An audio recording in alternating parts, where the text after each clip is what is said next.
क्या नहीं, क्रोध हैबिट नहीं हो सकती। कौन सी? आपको बताऊं, वो परिस्थिति में तो तुम्हें चैलेंज है ना, बाकी बाकी परिस्थिति। एक बार बताऊं, नेट प्रैक्टिस में सेंचुरी लगाना, उसमें कौन सा पराक्रम है? तुम नेट प्रैक्टिस करते हो, वहां तुमने सेंचुरी लगाई, कोई the man of the match award मिला? असली असली परीक्षा तो तब आती है ना, तुम ओरिजिनल जब ग्राउंड में आते हो और सामने जबरदस्त बॉलर होता है, और वो टाइम तो तुम्हारी कसौटी है ना। बराबर है जो मैं कहना चाहता हूं। आपकी असली कसौटी प्रवचन नहीं है, प्रवचन के बाद जाते हो वही तो असली कसौटी है। यहां तो तुम सब क्षमाशील लगते हो, भगवान महावीर क्या होता है। यहां आपके चेहरे को देख करके लगता हो एक नंबर का धर्मी बन गया, मगर बाहर चप्पल गया फिर पता चलता है। चलो एक काम करो, आज थोड़ा एक रास्ता निकलो, क्रोध की बात निकली तो आपको मैं थोड़ा कंसेशन देता हूं।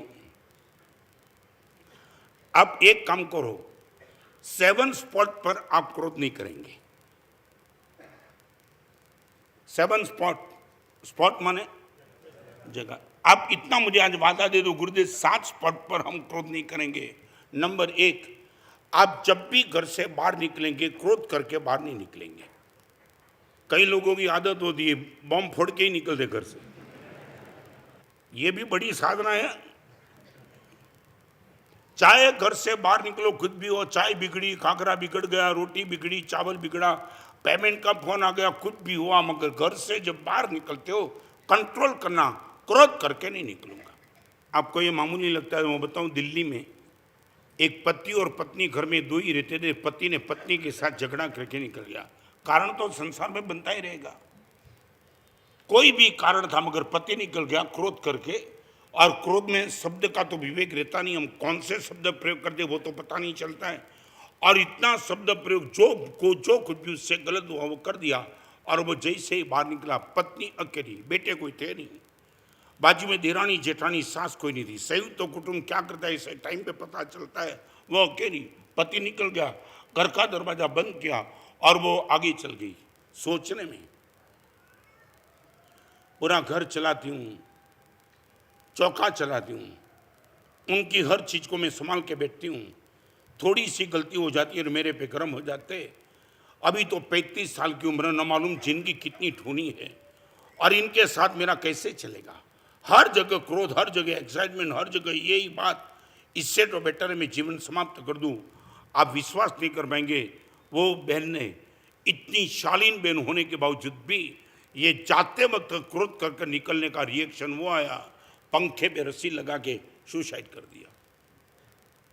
अब इतनी साधना, जब घर से बाहर निकलो क्रोध करके बाहर नहीं निकलना, नंबर 1। नंबर 2, जब घर में एंट्री लो तब क्रोध मत करना। आप बाजार से आए हो, पेमेंट नहीं आया, ट्रैफिक जाम था, रिक्शा वाले ने थोड़ी उलट सुलटबाजी कर दी, ग्राहक ने माल सही समय पे डिलीवर, बहुत कुछ बन सकता है ना।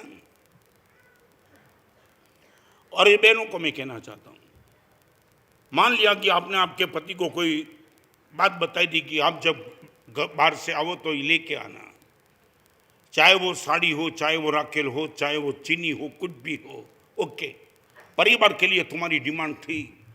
मगर थका हुआ पका हुआ आपका पति घर पे आता, उसी टाइम एग्रेसिव, नहीं प्लीज नहीं, बैठने दो उनको। 5 मिनट के बाद ये सब कुछ आप बात बता सकते हो, मगर वो टाइम तो 100% नहीं। नंबर 3, भोजन करने के लिए बैठो तब क्रोध के साथ भोजन नहीं करना, जहर हो जाता है। 2-5 मिनट का भोजन का आपका समय, बस उसमें चेहरे के मुस्कान के साथ भोजन करके खड़े हो जाओ। नंबर 4, सोने के लिए जब जाओ तब क्रोध मत करना। जब सोने के लिए जाते हो, लास्ट बात हो रही है क्रोध करके, कई लोग सोने के बाद क्रोध करके करके सोए, सुबह उठे ही नहीं। नंबर 5, घर में अपने उपकारी उनके साथ क्रोध से बात नहीं, चाहे वो आपके पिताजी हो, चाहे आपके बड़े भाई हो, चाहे आपकी भाभी हो, चाहे आपकी सास हो, चाहे आपकी जेठानी हो, नहीं, मेरे उपकारी उनके साथ उनसे जो बात निकली वो हृदय से निकलती है, उनको बुद्धि से मौन करने का पाप मैं नहीं करूंगा। ये मैं क्या कहना चाहता हूं, मेरे गुरुदेव मेरे से हृदय से बात करता है, मैं बुद्धि से उनकी जबान को बंद करने का पाप कभी नहीं करूंगा। नंबर 6, धर्म स्थान में क्रोध नहीं। क्रोध से मुक्त होने के लिए स्थान है, यहां ही क्रोध करके बैठेंगे तो फिर क्रोध कहां छोड़ेंगे। और 7वां नंबर मेरे हिसाब से सबसे इजी, आपके हिसाब से कैसा है मुझे पता नहीं, मैं नहीं कभी भी क्रोध नहीं करना, वो तो फिर 6 स्टेप में बोलता ही नहीं ना, फिर तुमको यहां प्रवचन में बिठा देता, मुझे जरूरी नहीं। 7वें नंबर का वो नियम, इनके पहले थोड़ा सीक्रेट बता दूं, जिसको तुम देख नहीं रहे हो उन पर क्रोध मत करना। हाँ क्या, जिनको तुम देखते नहीं उन पर क्रोध नहीं करना, ये तो इजी है ना।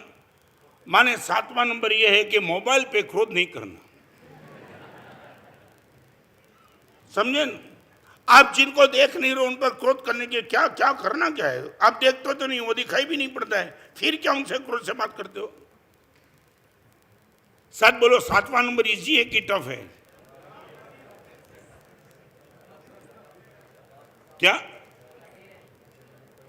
Now I would like to ask you, what is the difficulty?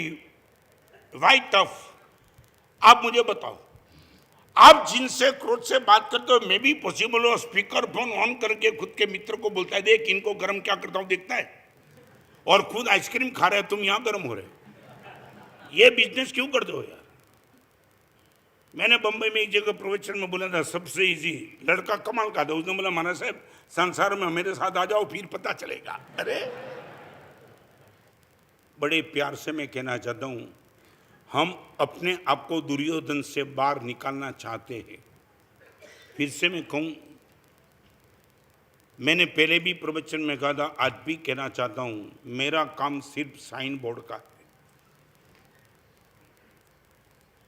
मैं सिर्फ आपको रास्ता दिखा दूंगा, चलना नहीं चलना वो जिम्मेदारी आपकी है, मेरी नहीं है। मैं रास्ता दिखाता हूं। आप चाहते हो कि गुरुदेव परमात्मा के मंदिर में जाने वाले, आपके प्रवचन सुनने वाले हम दुर्योधन में बैठे हैं, ये समझना, ये सुनना भी गुरुदेव हमारे लिए बहुत बड़ी गाली है, मैं और दुर्योधन।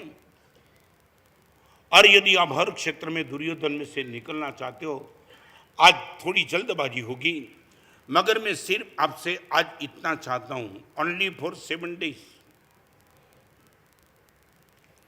7 स्पॉट पर आप क्रोध नहीं करेंगे, वो 7 दिन के लिए नियम, एक एक दिन का एक एक नियम। हाँ, फिर तुम्हारी खोपड़ी क्या समझेगी क्या? 7 दिन 7 चीज। और एक बात, थोड़ा तो चैलेंज उठानी पड़ेगी ना, थोड़ी तो चैलेंज, इजी तो नहीं है। 7 दिन तक जीवन भर के लिए क्रोध मुक्त नहीं भी हो पाएंगे गुरुदेव, आज इतना तो प्रयोग प्रैक्टिकल 100% करेंगे। चाहता हूं हम थोड़ा प्रयोग करें। हाथ ऊंचे, बहनों को क्या दिक्कत? धारणा विग्रह बचका है, धारणा विग्रह बचका नंदन सागरण महत्तरागण सुनत्यागरण भोसनी।